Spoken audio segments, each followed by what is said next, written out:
Hello everybody and welcome to the United Stand. This is your latest transfer news this Friday night live. How are you all doing? Where's the gin? We'll get some in a minute. But let's start off with a little bit of breaking news actually, because we're going to be talking about quite a lot of things. Pogba update, Dybala, a few other things as well. But we'll start off with Harry Maguire because remember that Flex did that interview yesterday down under in Australia with James Cooper of Sky Sports, and right at the start of the video he was talking about Harry Maguire and he said no doubt Manchester United will sign a centre-back, but Leicester needs to be careful because Manchester United have got options. That's Sky Sports saying that. What is the latest transfer news? Well, David Ornstein, who is BBC and is normally very accurate with Arsenal, has been very good in relation to Manchester United, especially around the Wan-Bissaka deal, and he has come out this evening and said that, starting to hear from a couple of people, that Manchester United are already looking at other options away from Harry Maguire, cheaper options. Now, that for me says two things. One, this could be scare tactics against Leicester because they're going to have a problem on their hands here. And I've said this throughout the transfer window, and I don't like to say it, and I'm not wearing blue to be sympathetic to Leicester, but Harry Maguire wants to leave Leicester City, and Leicester City are pricing him out of a move. It's ridiculous what they're asking for. He's not worth really more than 65 million quid. And they're wanting 80 million, 85 million. It's ridiculous. But what happens, and we spoke about the golden chains and the golden cages that many players seem to be stuck in. Same with Pogba at United. What happens when Harry Maguire misses out on his dream move because Leicester say we want ridiculous money, especially when Harry Maguire signed the new contract last year, and the rumour is there was a sort of understanding that if a big offer came in he could go, but it was under a different manager. So I personally would say, look, if you're joining us a little bit late, David Ornstein, a very, very good BBC journalist, he is saying that he's heard from a couple of people that United are already looking for cheaper options than Harry Maguire. And obviously, James Cooper from Sky Sports, who we interviewed yesterday, said pretty much the same thing, that United do have other options. But it's well known now that Harry Maguire wants to leave Leicester. So imagine that Manchester United walk away from that deal for somebody cheaper and Harry Maguire doesn't get his move. I personally think it's probably a kick up the backside for Leicester to get their arse into gear and start being realistic about the valuation, because there is rumour that Leicester are about to sign Tarkowski from Burnley as a replacement for Maguire. I mean, it would just be bloody typical, wouldn't it? You know, they're quoting United for 80 million. United go and buy somebody cheaper, and then Leicester buying Tarkowski and decide to sell Maguire to Man City for 65. Be absolutely typical of United's transfer window, wouldn't it? But we've spent a lot of time on this Maguire deal. And we do need to get it over the line. I also would say this as well, that I don't like that United are looking at other cheaper options. Like, sorry, I've got a bit of a cold again. I think it's allergies, actually. What I don't like is what David Ornstein said as well, is that United may be looking at cheaper options. How does that help me and my football club? How does that help me and my football club that we're going to walk away from Harry Maguire at 75, 80 million to look for cheaper options? I've already said through the summer, Manchester United need to sign a top-class centre-back who's dominant in the air, right? Koulibaly's more expensive than Maguire, so we ain't looking at cheap. He's not a cheaper option. You can't get De Ligt, he's gone to Juventus. You can't get Varane, he's staying at Real Madrid. You can't get Skriniar, he's staying at Inter Milan. And Harry Maguire is sort of the next step down, who's dominant in the air and a leader. Who the bloody hell are we going to go for that's cheaper than Harry Maguire? For me, it has to be a load of nonsense, and it has to be putting information out from the club to scare Leicester to sell Harry Maguire. I still firmly believe this deal will be done. I was told it was going to be done 2 weeks ago if United went up over a certain price, and I said at the time, the only thing that will stop Harry Maguire coming to Manchester United is our board being tight, like they have been with Perisic and like they have done with other deals in the past. It's a little bit concerning when a credible journalist is talking about United looking at options, other options. We've now had two. As I said, James Cooper from Sky yesterday when he spoke to Flex. You've now got David Ornstein from the BBC saying it. United may be now looking at cheaper options to Harry Maguire. But then again, you know, some people would say, well, it's Leicester's fault. You know, Harry Maguire wants to come to United. United want Harry Maguire, but Leicester are being stupid twats asking for stupid amount of money. But he's under contract. Inter want Lukaku, have expressed an interest in Matic, and I've heard have inquired about Darmian. I wish United would offer all three for Skriniar, says Rob Riley. Well, yeah, you know what, Rob? I think what Inter Milan are doing is Inter Milan are trying to build a a team, aren't they, that can challenge for Serie A against Juventus, and Skriniar is one of the best centre-backs in Serie A, so why would they let him go? On Lukaku, it's coming out from the Times. I think the Lukaku deal's close. I do think the Lukaku deal is close. I actually believe that the Harry Maguire deal is close, and I hope that's going to happen sooner rather than later, because what scares me is less than 3 weeks in the transfer window left. We've spent probably, how long? 2-3 weeks on Harry Maguire, and now we're going to look at other options. Oh yeah, because we've got loads of time, Ed. We've got loads of time to waste on Harry Maguire and then step away and start negotiating for somebody else. I mean, that's a fear for me as well. If we walk away from Harry Maguire to go and do another deal, how much, what deal are we sacrificing that we could have been working on then? So I hope that we do get the Harry Maguire deal over the line. But the Times are basically saying that Inter Milan have offered £60 million.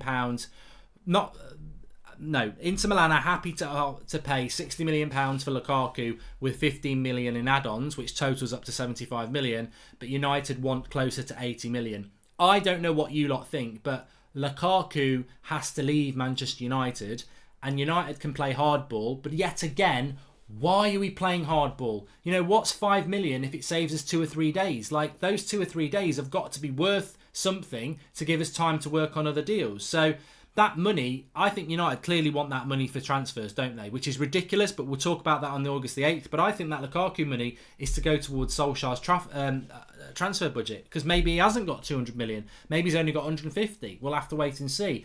But I do think, and I don't know what you lot think, I think £60 million up front with 15 million in add-ons is fair enough for Lukaku.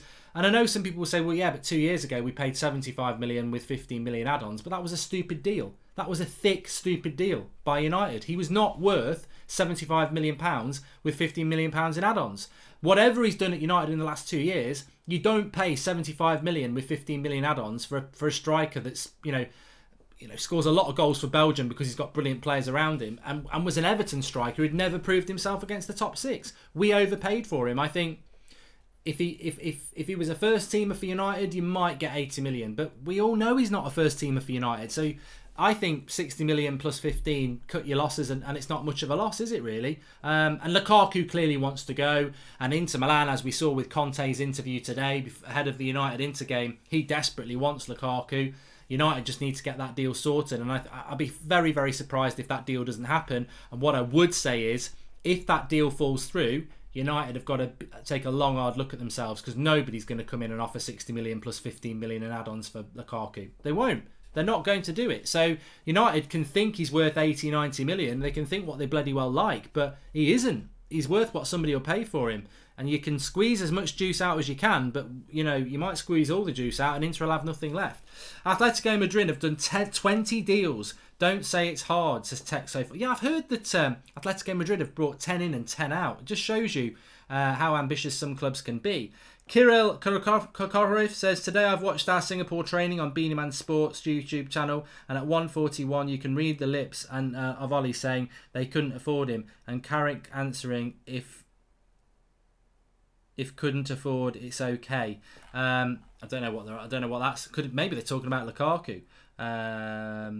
Abayumi Bello says Mark contradicts himself over and over again. Mate, I don't know how I've contradicted myself when I'm talking about transfer news, but jog on, mate. Seriously. And please, if you're going to say something like that, I'm more than happy to read it out, but you're a bit of a knobhead, really, aren't you? Because you're not even saying what I've contradicted myself on. I'm more than happy to take criticism. That's what this channel's all about. It's all about opinion. But don't just say I contradict myself without giving me the evidence of what I've done. And we've only been going 5 minutes, and I've spoken about a story from the Times from Lukaku, who I've always wanted to get rid of. And we've spoken about Harry Maguire, who I believe we will sign, but I'm giving you some other people's opinion. That's the concept of a fan channel, right? I'll give you my opinion, but I'll also give you what I think is credible in opinion from other journalists. I think we're going to sign Harry Maguire, but I'm not going to not talk about the fact that James Cooper said yesterday United have got other options. David Ornstein, who's a good journalist for the BBC, has said that he's heard United are already looking at cheaper options away from Harry Maguire. My job is to give you the full picture and also give you my opinion as well. If you don't grasp that, you know what? Maybe go and read The Sun. You were Rom in big time and now out. I was Rom in big time and now I'm Rom out, says John Warren. You're winding me up. I've never been Romelu Lukaku in. Go back 2 years ago when we signed him. I said I'll go and get it. If I had the time, I'd go and get it now. I said about Romelu Lukaku when we signed him, he's a flat track bully, he doesn't score against the top six, and he's got a crap first touch. In some ways, I should be given a bloody badge. I should get a Blue Peter badge there, because I was right. I think he was joking anyway. Vishal Oran says, this is infuriating. I just want the deals done as soon as possible so we can look forward to this season because as of now, the team has not changed much. I think you're spot on there. Welcome to Matt Pertz, latest member of the Manchester United Stand Members Club. And MUFC Reese Russell says, hey Mark, been a while, hope you're well. So a news article released this evening shows Ollie wants to play a fluid 4-2-3-1, Pogba in a centre attacking midfield. Your thoughts? I mean, to be honest, I've got to be honest with you. I came into this show feeling quite relaxed and I'm starting to get a little bit stressed. And it's not your fault. It's nobody's fault. I am starting to get a bit stressed about United because I've just been watching Classic Only Fools and Horses and chilling out on a Friday night. Not really thinking about United much. Do the Friday night show at 8 o'clock. And inadvertently, you're making me quite stressed because I think, you know what? Paul Pogba in the centre attacking midfield position. Well, what's the two players behind him? Matic and McTominay. I've seen people on social media today saying, oh, we've got a lot of options in the midfield, we'll be fine. Shut up. Like, literally shut up. We are in a worse position now than we were at the end of the season in the midfield, and that midfield was crap last season. Herrera's gone, who was one of our two best midfielders with Pogba. Herrera and Pogba were easily our best two midfielders. We've lost our second best midfielder. We've not brought any midfielders in, and we suddenly think, oh yeah, Pogba, Matic, McTominay, Fred, Pereira and Mata are the six players to make us relevant next season. We're screwed. That midfield is screwed. And just talking about Paul Pogba as well, L'Equipe, who are a French outlet, like they've got 5 million followers on Twitter, they're very accurate when it comes to French things. I mean, they do talk a bit of nonsense when it's non-French things, but when it comes to French clubs and French players, they're pretty good. They've put an article out tonight saying that Paul Pogba's very relaxed on his Manchester United pre-season tour, fully expecting to get his transfer to Real Madrid. It can get worse, folks. I mean, I think if we keep Pogba and sign nobody, that's a crap transfer window in the midfield. If we lose Pogba as well, I mean, you've got to start thinking what the hell is going on with Manchester United in relation to that midfield, because it's shambolic. And I tell you what, it's the old adage, isn't it? You can polish a turd as much as you want. You can get the old Mr. Sheen out and you can spray it as much as you want over that crap, and you can get the duster out and polish it as much as you want, but all you're doing is spreading the shit. Like, and I'm not saying everybody in Manchester United's midfield is crap, but it's not good. It's nowhere near. I mean, to be honest with you, Pogba's fantastic. McTominay's hopefully got a lot of potential. Matic is on the decline. Fred's a big question mark. Pereira's a big question mark, and Mata's on the decline. That's 6 players there. If they're all at the top of their game, they're probably 4th best midfield in the league. But where they are, with the question marks and the decline, I would argue that Everton I think Leicester's midfield's better. I definitely think Leicester's midfield's better. You could argue that Wolves' midfield is better. Apart from Pogba, who as an individual is better than anything Leicester and Wolves and Everton have got, the rest of them, I think you're looking down. I don't think United's midfield is really ready to go toe-to-toe with Chelsea's midfield, Spurs' midfield, Liverpool's midfield, City's midfield. And I think Arsenal and United's midfield are more wandering towards Wolves, Leicester, Watford and Everton than the top 4. We've got to invest in that midfield. And I don't see how Paul Pogba can leave Manchester United, but if you've got to accept that there is still a possibility that could happen. And the scary thing is, how sure are United that they can keep him? Because what I'm scared of with Pogba is that you hit August the 8th, you've got no replacement, and Pogba knows he can still go to Real Madrid for 2 or 3 weeks because their transfer window's open for 2 or 3 weeks, or he can still go to Juventus because their transfer window's open for 2 or 3 weeks, and he goes, you know what, up yours. I ain't putting in, I don't even want to play for the first team. I'm stressed. I feel stressed. I want to move. And United are suddenly up shit creek without a paddle because they can't bring a replacement in. So United have got to be very, very careful, which is why, if I was United, I would be being proactive with the midfield recruitment, just in case Pogba goes, because he might do that. Mr. Glenn Johnson says City and Liverpool spent far above the budget to fix their problems. Now they have a set team and they can develop. We need to do the same and stop this 2 steps forward, 1 step backwards year after year. And Sid T says, I've always been Ollie in, but can't help but imagine how quickly someone like Zidane would have cleared out the deadwood had they come in. Well, we'll never know. We'll never know the situation as to what would have happened if Pochettino or Zidane had been given the job. I would imagine when you look at the way Zidane's gone to Real Madrid, he would have said, I want 200, 250 million. And I would imagine Pochettino would have done the same. Whether Ollie gets that or not, it's difficult to say. Rackshit says, have you got any news on Bruno Fernandes? The news on Bruno Fernandes is some. I know that Flex spoke about him this afternoon. There was some Portuguese reports saying that the agent's back in England again, and they're looking at maybe a bid going in from Manchester United or Spurs. You know what? My issue with Manchester United at the moment is very much I just don't know what we're doing around transfers, and I can't give anybody that, and you can't give me any of that. We don't know what we're doing, which should be the song that resonates in the corridors of power of Manchester United. We don't know what we're doing, but we as fans do not know what we are doing as a football club. We know what needs doing. We need a centre-back, we need 2 midfielders, and we need a right winger. We don't know whether we're going to get them. And I think what's soul-destroying, and I'm not going to just say for you lot, I'm going to say it for me as well, because I feel it. What is soul-destroying is the concern and worry that we're going to go into another season knowing we're not going to be successful. Like last season was probably the first season where I knew we were in trouble. The year before, the 2 years before that with Mourinho, I thought, maybe we can do quite well. Certainly his first year, I was excited with the bringing in of Pogba and Zlatan and Mkhitaryan and Bailly. There was a couple of years with Van Gaal where I thought the signings were quite good. There was optimism. Last summer, when we basically brought Fred and Delo in, and we finished second, but we were 20 odd points behind Man City, and you just buy Fred and Delo, that was just total. You know what? For all the Glazers out stuff and everything like that, what I would say is, how the hell did they get away with that last year? That investment last year. You finished second. Mourinho says it's a miracle I finished second with the squad I've got. He's 20 odd points behind Man City in first. We finished second, 20 odd points behind Man City. What do we go and do? Sign Fred and a 19-year-old Portuguese left back who's played right back, or right back who's played a handful of games. That's what United tried to do to close that gap. And it was abysmal. But I remember the shows from last year when the season started. We were all like, we're going to have a bad season because we haven't invested, and the manager's pissed off. And what happened? We had a bad season. The manager was gone by Christmas, quite rightly. And then we've got this summer where we expected a lot of things to happen. And I must just say there is still time, and I do think we'll do some business. But if we don't do the business we need to, and I would even say if we only get Harry Maguire in, that's not a good transfer window.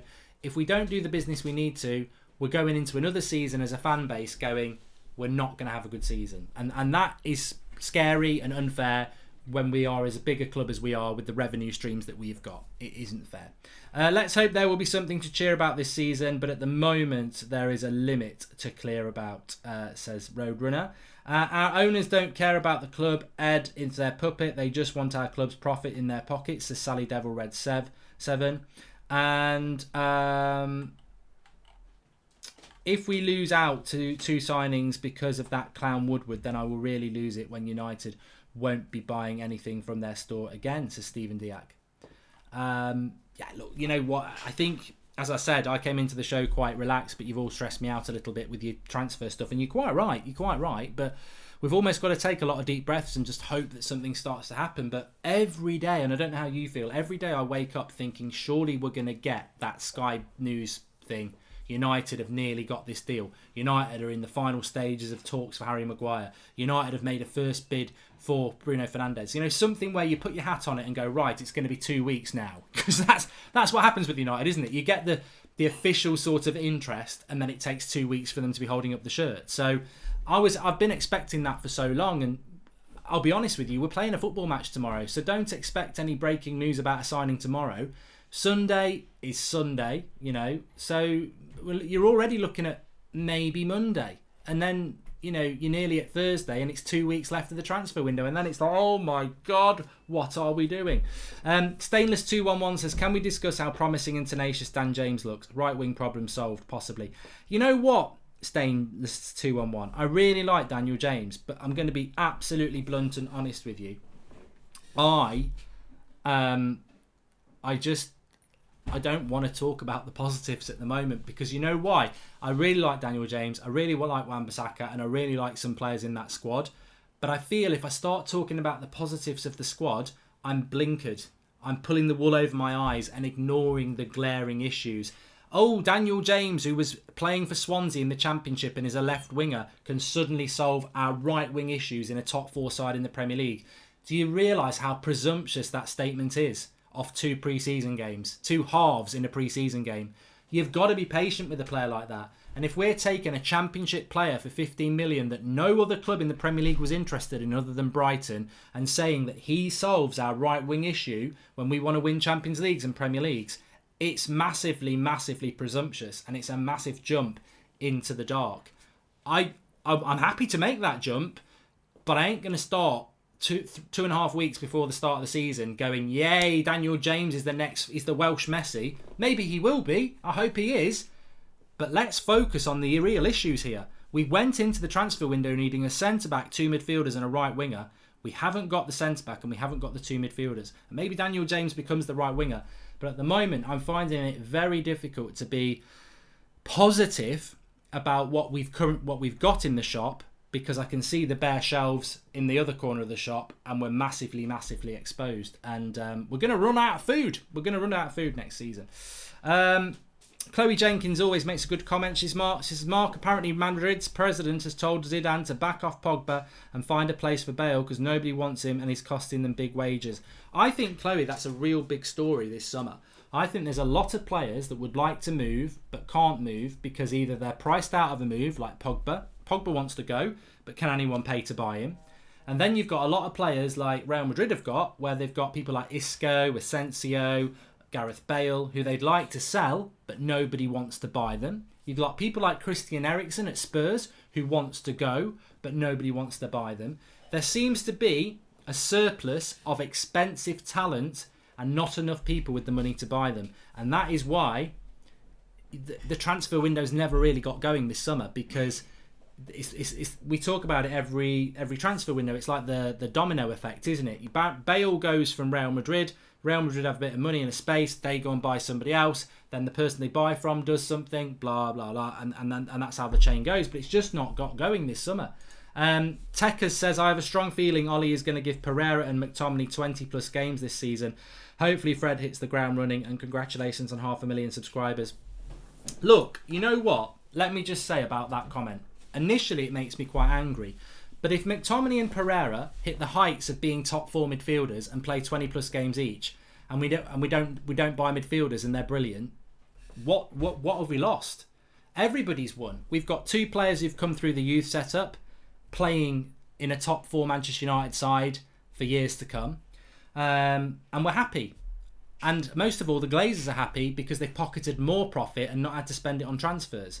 Which is a double-edged sword for me. One, we shouldn't be gambling on McTominay and Pereira solving our problems, and it's a massive gamble. We are 6th best club in England, and we should be doing better than making gambles like that. Because I'll tell you now, Michael Carrick, Mike Phelan, Ole Gunnar Solskjaer can think what they like about Scott McTominay and Pereira, but I'll tell you what, would they bet their mortgage, their life savings on the fact that McTominay and Pereira are both going to be top 4 class midfielders? No, they wouldn't. They hope they are, and that's not fair on a manager. That's not fair on a manager to have to pick players out from like the reserves and the bench and go, you're going to be my midfielders, I believe in you. I believe in you isn't good enough for Manchester United. Does Pep Guardiola go and do that from the Man City reserves? Do Liverpool do it? No, they go out and buy quality. United have got the money to go out and buy quality, and if we refuse to do that and try and sell to the fans, we don't need to buy players because we've got players good enough already here if we're just patient with them. I hope it works, but I think it is what it is. It's the club being cheap and not backing the manager again. And I will back those players like Pereira and McTominay, and I hope it works out. But I won't be fooled. I will absolutely 100% know that the poor manager and the coaching staff and the players have been conned again. You know, do it on a pittance, do it on change. We're not going to spend any of the profit because that's got to go to the owners, and that's my interpretation of that. Wolves have been linked to Ruben Diaz, says Callum Leary. If they have, what a signing that would be for Wolves, and it's that Portuguese connection again with George Mendes. Ryan Foster says Villa have spent nearly 100 million. Our club is a joke. Well, Ryan Foster, that's like an echo. Remember last season, Fulham outspent us, Everton outspent us. We got outspent by loads of clubs last year. Jose Mourinho said it himself. I don't like Mourinho, he should have been sacked, but a lot of what he said about that transfer window last year was spot on. Spot on. AP, I'll come back and find it in a moment. So, I mean, I've not actually finished talking about everything we need to talk about. Sean Longstaff has spoken again about, he's a Newcastle player, but he's, basically can't believe that, somebody said to him a year ago when he was going to go on loan to League One that he'd have someone like Manchester United after him, he wouldn't have believed him. That's absolutely fantastic. And interestingly enough, just go back to the Pogba thing again. Milinkovic-Savic, Lazio president, has said that last year he used a lot of his weapons to stop Milinkovic-Savic going. This summer it might not be so easy to stop because he's used a lot of his weapons already. So I think Lazio are looking to sell Milinkovic-Savic. I've felt that for the last few weeks, and I think that's why Manchester United's name has been mentioned. I don't see Milinkovic-Savic coming to Manchester United unless Pogba goes. Milinkovic-Savic in the same midfield as Pogba, there's not enough mobility there with Milinkovic-Savic. He is basically the perfect sort of replacement for a Pogba, albeit a bit of a different player. But Lazio definitely look like they're going to sell him, and I just wonder if it's all about getting PSG to pay what they want, which is why United have been mentioned, but keep an eye on from that. And also from Italy, Gazzetta dello Sport, I think it was, or Gazzetta dello Sport or Corriere dello Sport, one of those two, saying that United, and then it went all into the English press about Pablo Dybala, who again I think is surplus to requirements from Juventus, who've spent a lot of money. I mean, they've done some good business on free deals. When you think at Ramsey and Rabiot, they've got for free, but they have spent some money as well. And you wonder where Dybala is going to fit into that Juventus team. And United were linked to him at the start of the summer, and now we're linked to him again. I just wonder again if that is paper talk, because where would Dybala fit in for Manchester United? Because I'll tell you what, if we're looking at Dybala, are we still looking at Bruno Fernandes, or are we changing our opinion again? Imrano TV says, "Hi Mark, what do you think of playing Romero at CDM? Seems cruel to waste the second best keeper in the world on the bench. He'd probably do a better job than Matic, to be fair." Mark Wilson says, "How are you feeling about the game tomorrow? I'm quite excited to finally see United play a decent team. I'm looking forward to it tomorrow. There will be a watch along, of course, there always is. But what I would say about that game tomorrow, Mark, is that Inter haven't got a striker because they're not playing Icardi or Nainggolan as well, who's a midfielder, obviously. And I think Inter Milan have only played one pre-season game, so I think they're probably a week behind us. So I expect us to win tomorrow. I think this is going to be one of those games like on the US tour where we've beaten Barcelona and Real Madrid. And you think, oh, we're a lot better than we are. And actually what it is, there's a big difference between being on week 2 of your pre-season and on week 3 of your pre-season. And I think United at the moment are further ahead than Inter Milan, because obviously the Italian league doesn't start until a week or 2 after ours anyway. So I think United will win comfortably tomorrow. I think we'll be a lot quicker and a lot better than them because we're a lot fitter. That's my opinion.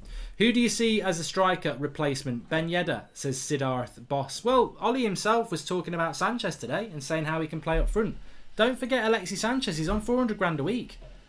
United won't be. The bank managers at United won't be forgetting Alexis Sanchez, and I think we're going to have to use him. I think Lukaku goes and his money goes towards other positions. I don't think we'll bring a striker in, to be honest. Slonkar says, "I've been going to Old Trafford since 1970. This is the most frustrating period ever. If Glazers don't spend, neither will I. No more official gear. Glazers out." Matt, I tell you what, I agree with you on that, and I'm going to make this statement right now, and people can don't pull me off. They can pull it off if they want to. If United, I will make this statement now, and it's not about, getting a protest against the Glazers. It's not about idiotic sort of stance or anything like that. But I agree with that. There's a fan who's been going to United since 1970, a lot longer than I've been a United fan. Older than me, and I respect that sort of opinion. And I'll tell you what, then, if United don't sign any midfielders by August the 8th, I will never buy another Manchester United bit of merchandise, and I won't ever wear a bit of Manchester United merchandise on a United stand show again until the club starts spending money. I'm happy to say that. And I'm going to be specific about midfield because I think we will sign a centre-back, but I think the most important area is to spend money. So I'm going to say, if we don't sign a midfielder by August the 8th, I ain't going to buy any Manchester United merchandise, which is going to be very difficult because I love to buy... Adidas always release some retro tracksuit tops. I love the tracksuit tops, which people will know. But I won't buy any either. And I know it's only a small thing. I'm not saying, oh, wow, Goldbridge from the United stand isn't going to buy any United tracksuits anymore because it's a drop. It means nothing. But I will take that stance as well. I get the feeling the Glazers are happy we don't have a director of football. Penny pinching Ed is their man. Amateurish and disgraceful. That was from Matt Rush. And we've got a new member as well, which is Ahmet Mullah. I won't buy a shirt or ticket until we invest in players, says John Carlos. I do think, though, look, as individuals, anybody can do what they want to do. Of course they can. But I do think there's going to be a backlash if United don't spend. I think with Mourinho, last summer, all United fans knew that the club hadn't invested enough last summer. But also, there was a lot of you lot who just didn't like Mourinho at that point. Quite fairly, you'd had enough of him. The difference this summer is... everybody likes Ollie. They want him to succeed, but nobody knows whether he will. So we all know it's imperative that he at least gets the summer he deserves to have a fair crack at the whip. We all love Ollie. If you don't back Ollie, the board, it's going to be a different reaction to what happened last transfer window. And we've already seen, we've seen it. We've seen there's a lot of United fans unhappy anyway. And I think the club need to be very wary of that, which is why I've been so convinced all summer that we will make signings, because I can't think that that's stupid to annoy an already annoyed Manchester United fan base. Abdullah says we'll get Gary Cahill on a free. If we do something like that, I dread to think. I just dread to think what would happen, but Dybala, Longstaff, Maguire. So let me just recap, because I know we'll have a few people joining in a little bit later than I don't know why you do. It's 8 o'clock every night. So we were talking at the top of the show about James Cooper's interview with Flex yesterday and how he'd said that United have other options and Leicester need to be careful. Well, David Ornstein, who is a BBC journalist of good credibility, he has said this evening that he's heard from a couple of people that United are looking at cheaper options than Harry Maguire now because of the money that Leicester want. So that's interesting, isn't it? As I said, I've got two interpretations of that. One, I think maybe United are just putting that out there to scare Leicester to sell and to push Harry Maguire to ask for a transfer request, because if Maguire doesn't get this move, he's stuck and he wants the move. So that could be, I think that's the main reason. If it is true though, it scares the crap out of me, because United are looking for cheaper options than Harry Maguire, which means we're going for less quality than Harry Maguire. Because, I mean, all right, you might go Ruben Diaz from Benfica, but is he better than Harry Maguire? Not at the moment. KV's World 27 says, Mark, I agree with not overpaying for players, but what is the truth about the Bruno deal? I understand Maguire's cost, but it surely cannot be just about money with Bruno, can it? Mate, Bruno, I didn't even want to talk about Bruno Fernandes tonight because everybody knows how much I think he's a brilliant signing for Manchester United. And I share that same frustration. I don't know. Thanks for the contribution, Telford Shillingford. He hasn't left us a question, but he has left us a super chat contribution. So thank you to that. But I can only say what I know about Bruno Fernandes, and that is United scouted him all last season. And he's a high priority going into the summer. Ole Gunnar Solskjaer desperately wants him in his midfield. Over to you, Manchester United board. And what basically happens is Manchester United will get a list of players from Solskjaer and his coaching staff to go and work on those deals. And if Ole's got 5 players on there, he might get a couple of them. He might get none of them. He might get alternatives. He's basically in the hands of the people with the money. So Ole wants Bruno. Simon Peach was on about that the other day. Ole wants Bruno. United have scouted Bruno. United haven't signed Bruno. I would presume it's for the same reason we haven't signed Harry Maguire. We have a price we think we should pay. And there is evidence over the last 2 or 3 years that United will walk away from a deal for 5 million difference. We saw it with Perisic. It was literally 5 million difference between what Inter wanted and what we wanted to pay. And we walked away from the deal and we didn't even buy an alternative. That's the scary thing. And that was Mourinho again. That was, to be fair to Mourinho, he had the last 2 summers he was there. He got screwed over royally. He did not get the players he wanted. Smutty says, those cucumbers need to be done by a slicer mark. You can't chop them up in little cubes. Messes up the gin. I didn't do it, and you are right. They need to be like... I know what you mean. Please do smash a like on the video, everybody. We've still got plenty of time to get into the comments. And make sure you subscribe if you're new, bottom right-hand corner. Smash a like on video. Let's see if we can get over 1,000 while we're live.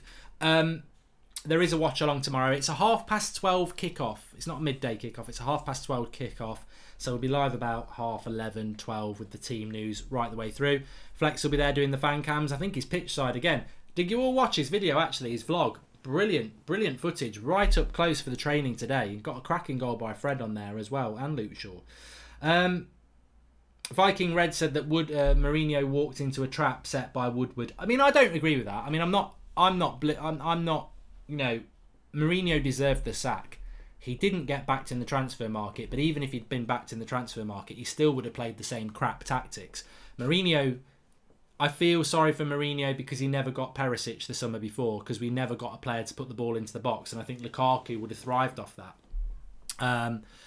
And I felt sorry for him last summer that he didn't get investment, having gotten a second place and being many points behind Man City. But ultimately, Mourinho should have been sacked because his football was turd football. It was terrible, and he did deserve the sack, but he didn't get backed either. I must admit that. Tito the Fool says, what's up, Marky Mark? Will the person flying the furthest get an award at the United Stand get-together? I'm really liking buckwheat. There you go. I'm looking forward to meeting you, pal. And we have still got some tickets left for them at the get-together, so just keep watching the shows at 8 o'clock because there's only about 50 left, and when we put it up, there's going to be a big mad rush. But the venue might be changing, so that's why I've not put it up yet. We might be going to a bigger venue. I'll let you know. Mordant says it was a fantastic vlog from Flex today. Yeah, do give it a watch. I think it's the one with Bruno Fernandes on it, so he's got the update there.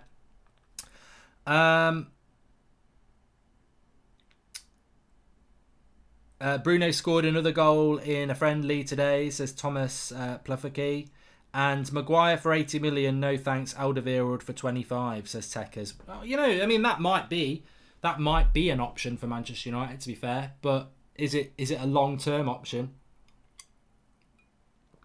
Personally, I don't want a centre-back who's going to be 31 this season. I don't see the point. I don't see what it does for us. But, you know, I want to... You can't have, on one hand, we keep hearing about United and all this youth we've got and we're going to build a team for the future, and then bring a 31-year-old centre-back in. It doesn't make sense. It doesn't make sense. In my mind. In yours, it probably does. Pankaj says, can we still get top four if we only get Maguire and not Bruno?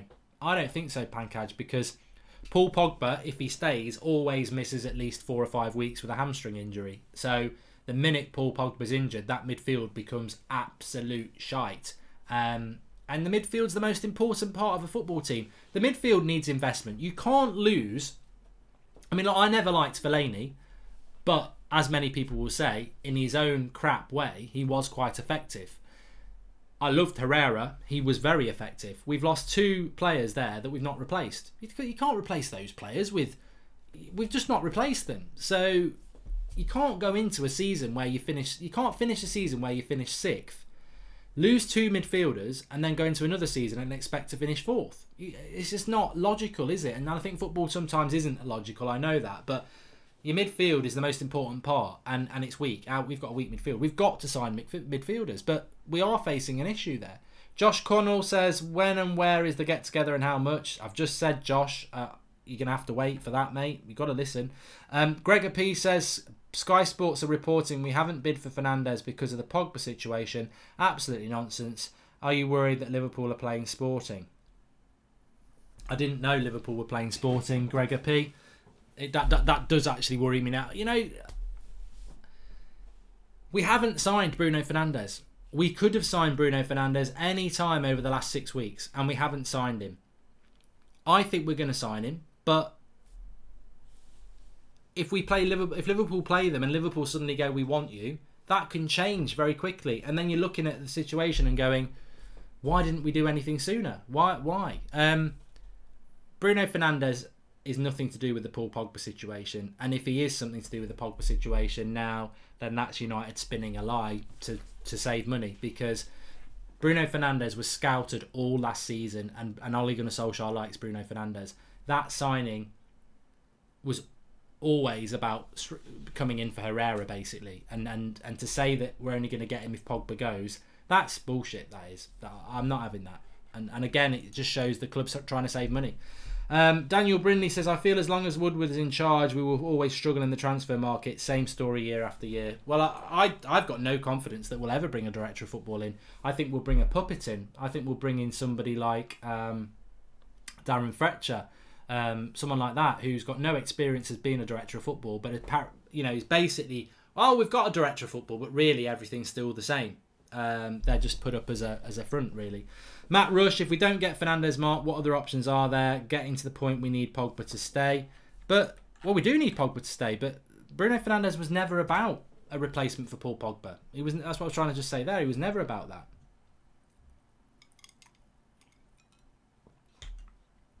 John Bradley says Pogba will leave after August the 8th when we can't stop him.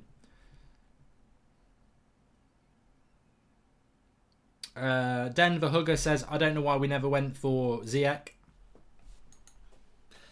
There's so many players out there that you could look at United, and I've said it time and time again. I can't help myself being concerned and frustrated and stressed, I suppose, about the situation, because we are running out of time. I don't care how positive you are, we are running out of time, and history shows us that United can't do 3 deals in 3 weeks. So we're sort of already hoping United are going to do something that they've never really done, and that in itself is a concern.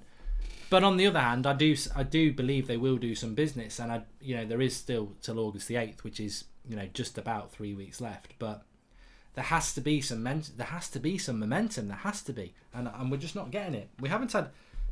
I mean, Wan-Bissaka was the last signing, and it feels like a long, long time ago. Emperor says, I want Pogba, Fernandes and Partey in midfield, but I think United feel like Matic, McTominay and Pereira is enough, and I'm scared. I do agree with that. I think there is a lot of faith in Matic, McTominay and Pereira, and I think statistically only one of those will deliver. Because you can't. A lot of what United are trying to do next season at the moment is based on hope and the patience of the fan base. And, we will be patient. I know we will be patient as a fan base. Of course we will. But you can't be patient on hope. You've got to have something tangible to build your patience about. So, a positive transfer window gives you something different from last season to go, yeah, I can see the club's changing. A negative transfer window, you can't be patient on a midfield that's weaker than it was last year. As I said, it could work. It could work with McTominay and Fred and Pereira and Matic. It won't work with him. It could work, but it's all about hope. And it's like Ollie. It could work, and we all want it to work, and we're all Ollie in, but it's all on hope. Everything about United at the moment seems to be about hope. And you look at all the other big clubs in England and across Europe, and they don't do hope. Like Liverpool, where they've gone from under Klopp, it wasn't about hope. It was about a proper structure of building a football club. Man City did it a lot quicker with a massive checkbook and an oil, but it wasn't about hope. It was about strategy.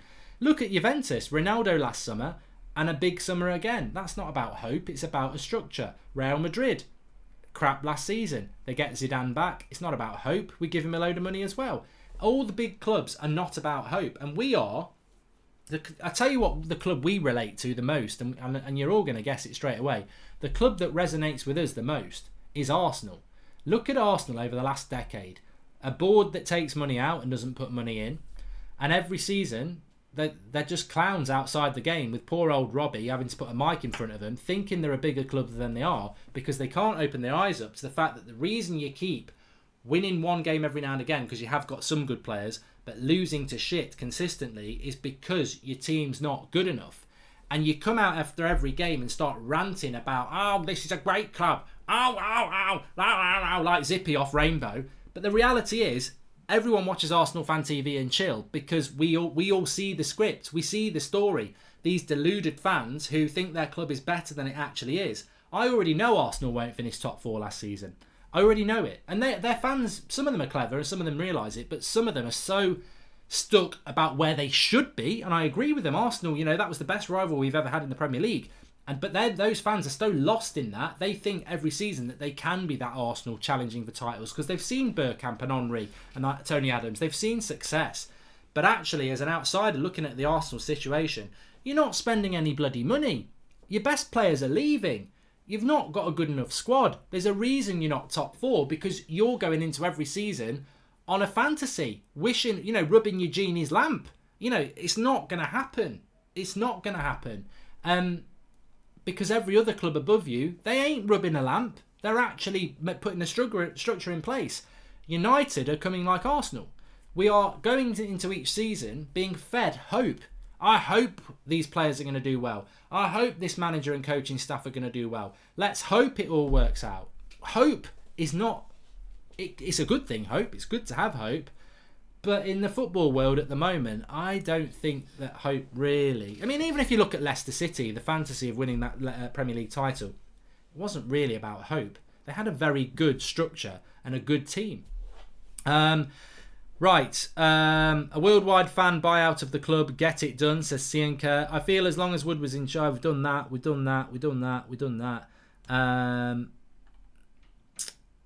What's on the gin menu tonight? Hendrick's gin tonight. PMV Patrick.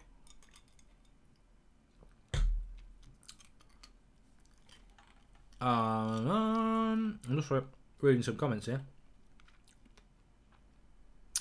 Jeff Hepner says, I think we could be witnessing the new class of 92. Jeff, I hope you're right. I think you're wrong. My heart says I hope you're right. My head says you're going to be wrong. Because I remember the class of 92, and I'm sure you do, Jeff. And I said this last night.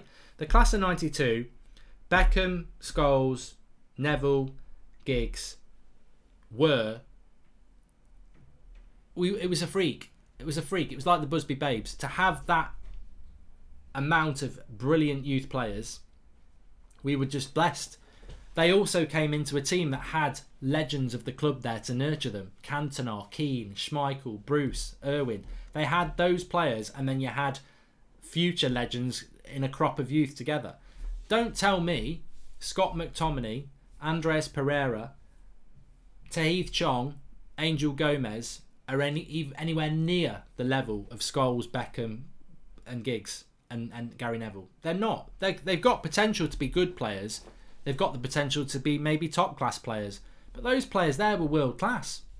Scholes was world class. Beckham was world class. And Giggs was world class. And Gary Neville, to be fair, wasn't far off being a world class right back. So they're nowhere near that. I don't know whether... I don't even, actually, Jeff, I'm not even saying it with my heart. They're just nowhere near that. And also, the most important thing is, even if they were, there aren't the players experienced in that team to nurture them anyway. We may be one of the top 5 clubs in the world in terms of a well-run club, but we're not even in the top 10. Even teams like Dortmund overtook us, says AP. Oh, we're nowhere near top 10 in the world. Nowhere near top 10 in the world with regards to that.